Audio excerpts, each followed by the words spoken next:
1993च्या काळात एका अभिनेत्रीने टॉपलेस बोल्ड फोटोशूट केलं आणि बॉलिवूडमध्ये खळबळ उडवून दिली।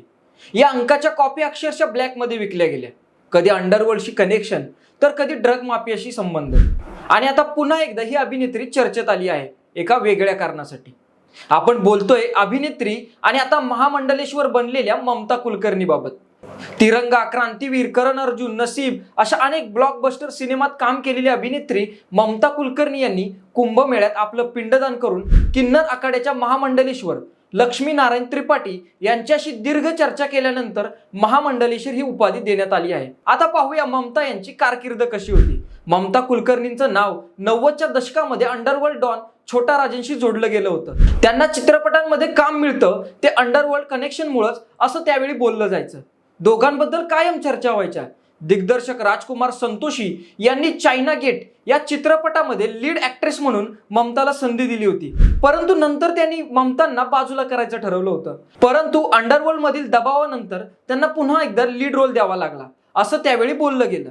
दुबईमध्ये राहणारा ड्रग्ज माफिया विक्की गोस्वामी याच्यासोबत सुद्धा ममता कुलकर्णींनी लग्न केल्याच्या बातम्या आल्या। त्यानंतर ममता 10 वर्ष दुबईमध्येच होत्या। या जोडप्याने दुबईमध्ये अनेक बेकायदेशीर काम केल्याचं बोललं जातं, मात्र ममतांनी या सगळ्या आरोपाचं खंडन केलेलं आहे। आयुष्यातला मोठा काळ अलिप्त जीवन जगल्यानंतर 2013 मध्ये ममता कुलकर्णी या भारतात परतल्या, तेव्हा त्यांनी ऑटोबायोग्राफी ऑफ योगिनी हे पुस्तक प्रकाशित केलं। ममता कुलकर्णी आता महामंडलेश्वर बनले आहेत। त्यांनी किन्नर आखाड्याच्या आचार्य महामंडलेश्वर लक्ष्मीनारायण त्रिपाठी यांना भेटून आशीर्वाद घेतले। त्यानंतर उभयतांमध्ये दीर्घ चर्चा झाली।